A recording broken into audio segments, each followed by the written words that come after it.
She's coming from Hong Kong. Okay, thank you. Where's my PPT? Thank you, Mike, because as a president, he gave his last chance to me to rock the table of ISA. So if Eric is talking about real utopia from the standpoint of the North, I'm coming from the South. So I'm talking about the real revolution and communism. And even though I'm the youngest, I'm going back, return to the classic. Yeah, where's my, yeah. So I take the liberty to revise my title. So today my talk is Chinese Communism Revisit, a Third World Class Perspective. So what is the problematic? The problematic is the failure of communism, as all of you have would like to believe. So today, the web revolution, not only to mention communism, has become a taboo in the sociological field. And regarding the Russian Revolution and the Chinese Revolution, a simple Western story has been told as the follows. First, the revolution, they were a failure.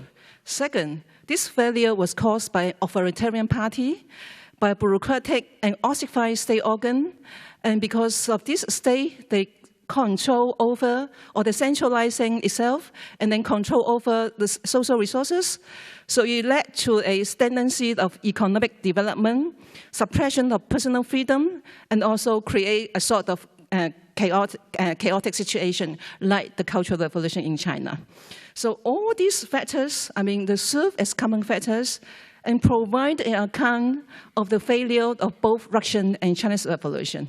And this simple story was both shared by the right wing and the left wing in the West. Some of them may also in China today. So this common factor creates a common sense, and the failure itself becomes so self-explanatory. And if we look at today globalism, because it has already trimmed over the world, defeating all attempts of communist revolution of the 20th century. And the study of these failures or these defeats are painting, simply because the failure itself is so obvious in the sense that the story has been told. However, the collapse of the socialist world is not yet complete. China reform created a miracle. As China stand out as one of the exceptions when the party state is able to keep its survival over another 3 decades and more. And it even occupied the second largest economic position in the world system. So no sociologists, they are actually interested in studying the revolution and the communism. So most of them, they're either philosophy or historian. So Perry Henderson is one of them. So Perry Henderson, is insightful to say that different trajectory of the two revolutions create two different outcomes. Why? He's trying to provide that because China revolution has a longer duration, so it creates a stronger power base for the Chinese communists to enact its sovereignty. So Chinese communism brought about national independence and internal peace. But Perry Henderson is likely wrong when he tried to adopt the knowledge of the common factors, as I have just said before, to frame the framework of revolution. As he said, the Chinese party inherited the Soviet model as it took shape under Stalin, developing more the same monolithic discipline, authoritarian structure, and the habits of command. To a few Western leftists and many Chinese nationalists, China is an exception to the history of this failure. As an authoritarian, if many of them would like to call it, as an authoritarian state, it create the rapid capitalist development instead of the breakdown of the whole system. So Henderson put this: the PRC of the 21st century is a world historical novel. It creates a kind of capitalist economy with a communist state. So my puzzle is that, first, was it correct to say that the common factor contributed to two diverse outcomes? Do we really have two different outcomes?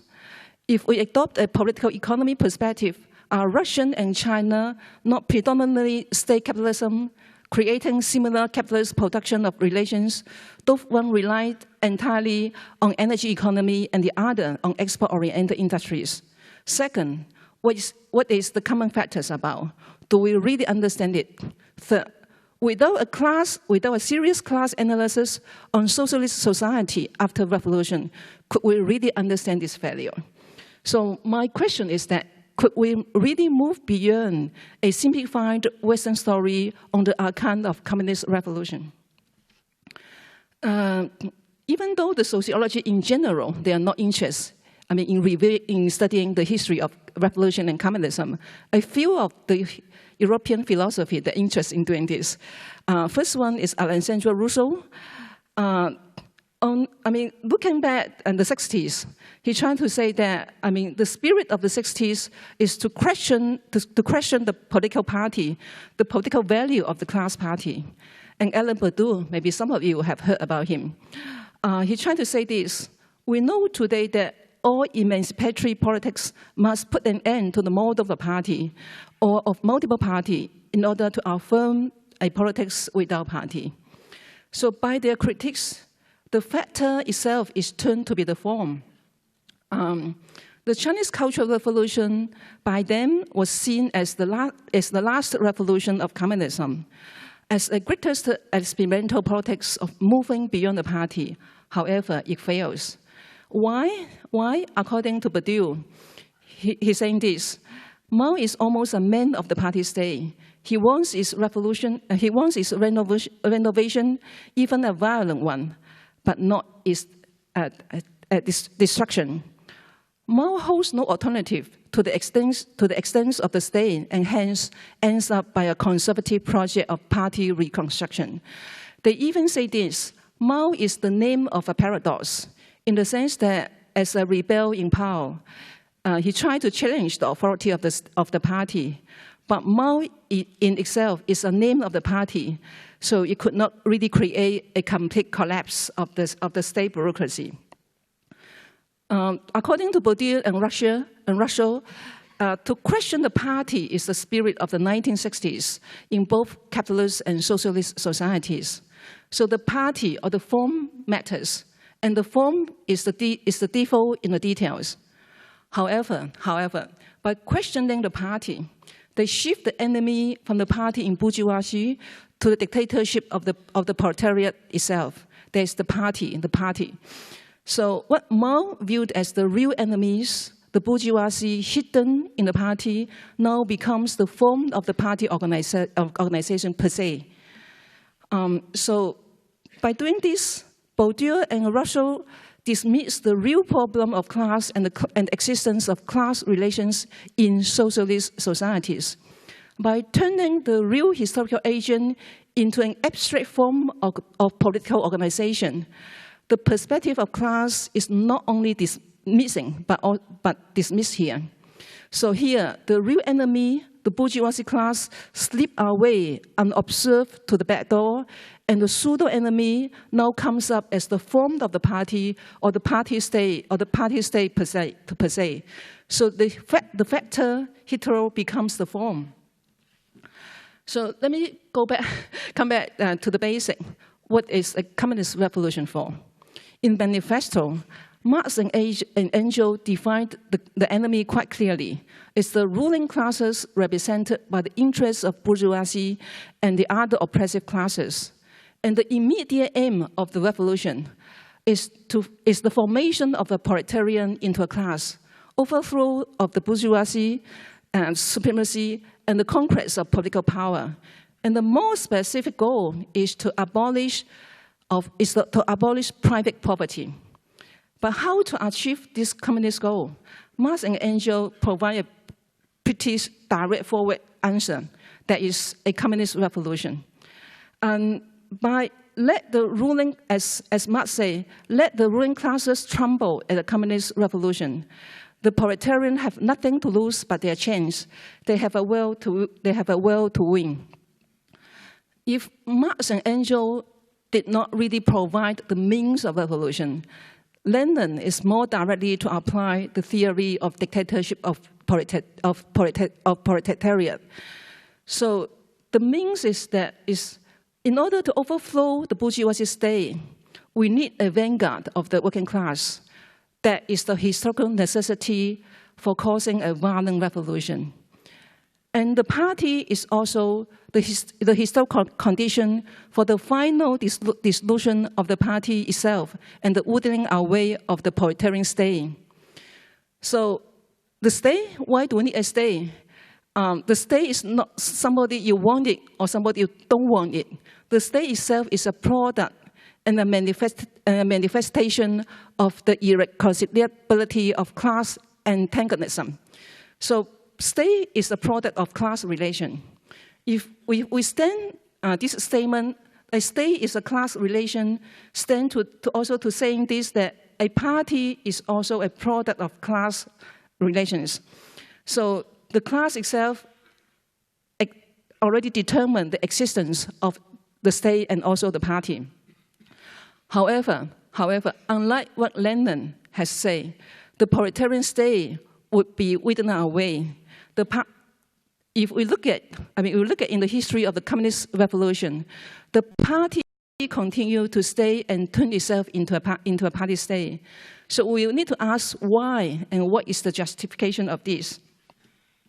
In the critique of government program, Marx briefly said this: between capitalist and communist society, here lies the period of a transnational period, a transformation period.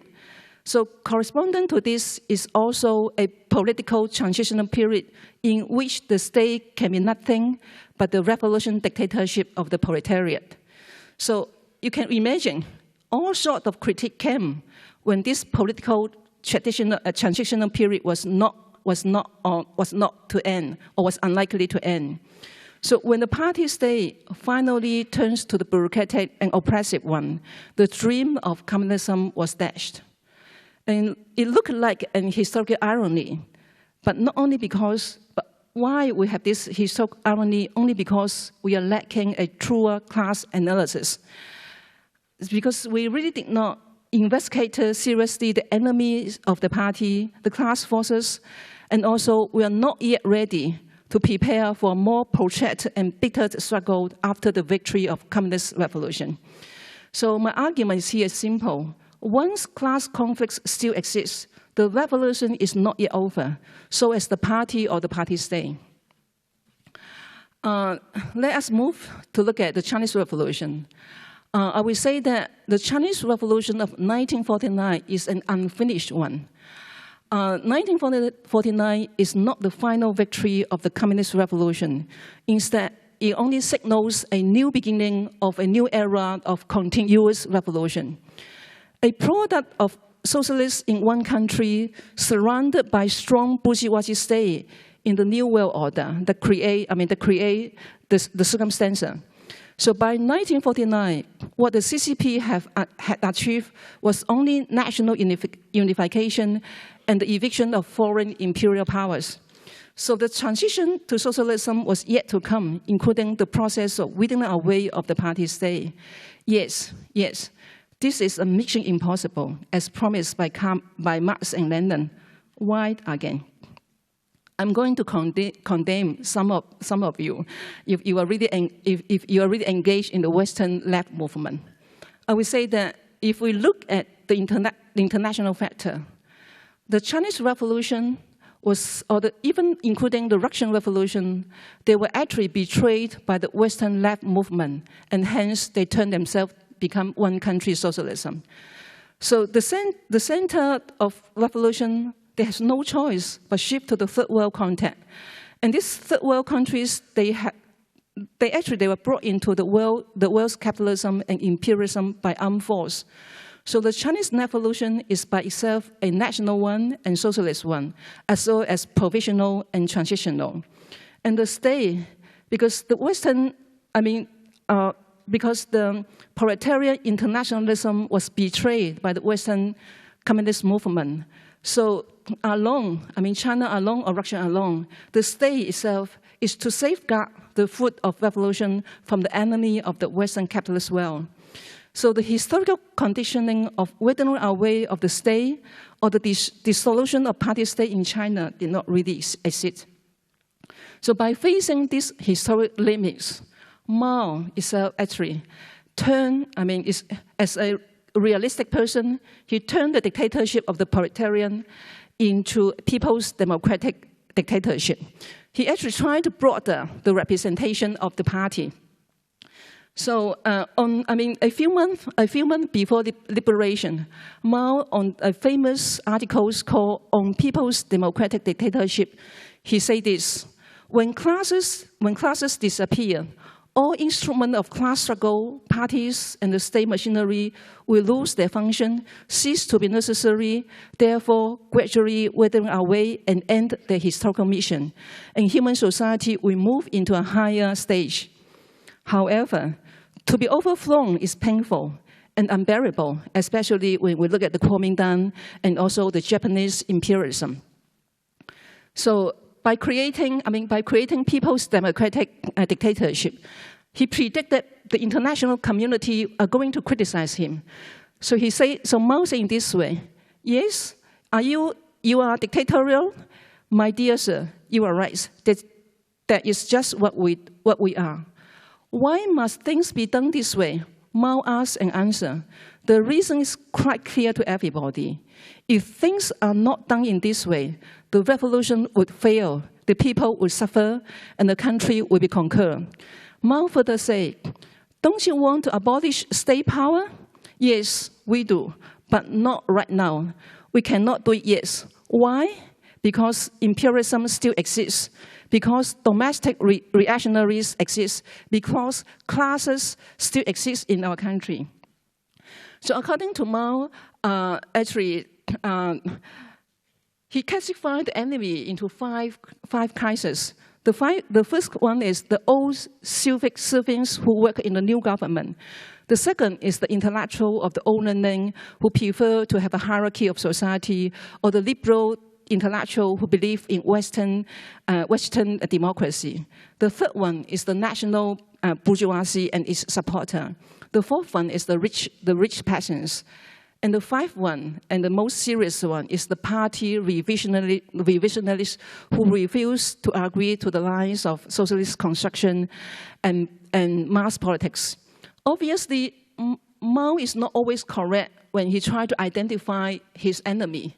So what is wrong is that sometimes he tries to identify their enemies based on birth or identity status. But however, Mao developed a theory of dialectic of revolution. The view on the agents of enemies is changing according to the major form of contradiction among people. If currently you have read David Harvey's 17 contradictions, I would say it was simply extension of Mao Zedong's 10 kinds of contradiction among people. So Mao classified the agents of enemy as counter-revolutionaries after 1949. But in contrast to Stalin's harsh suppression on internal enemies, Mao was, however, more lenient. Mao emphasized that we kill none and arrest few in the process of cleaning up movement. So counter-revolutionaries was screened by their organization, by where you belong, and also try to transform by mass education program instead of arrest them by public security bureaus.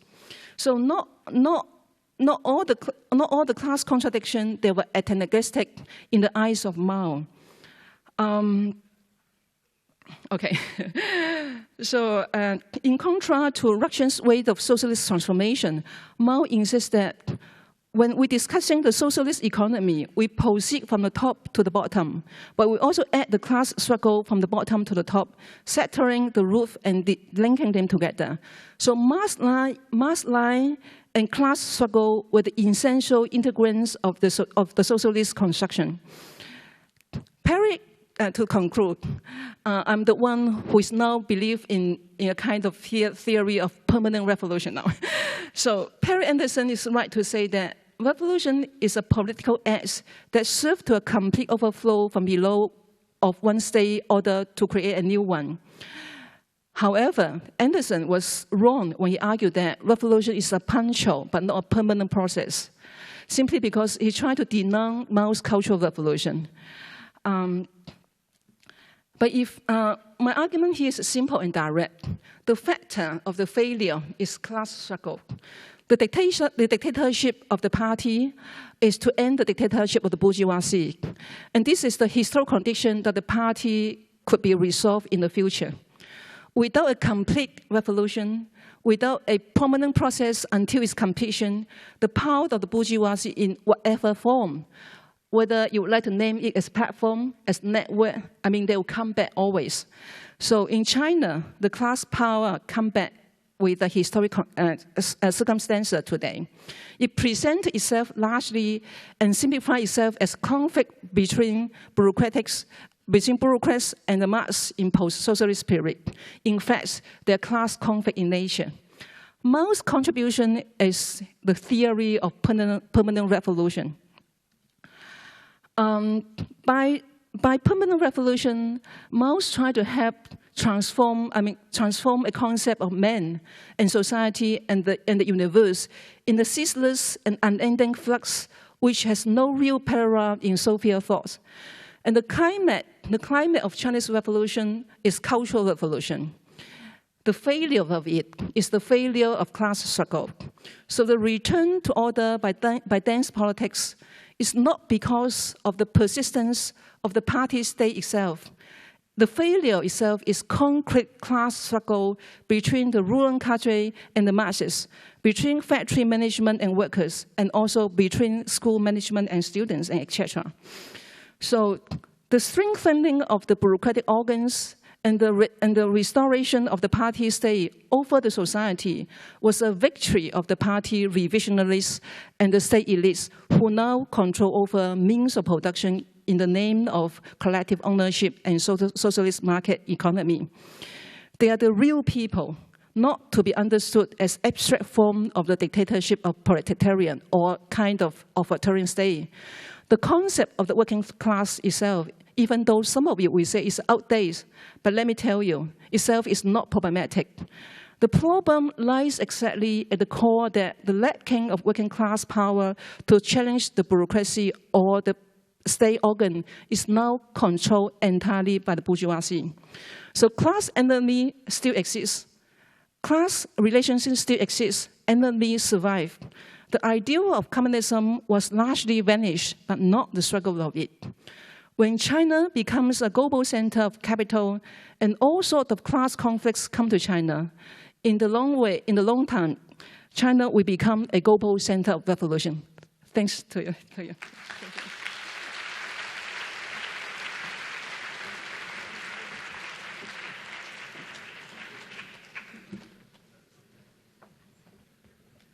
That means bringing class back in. Very good.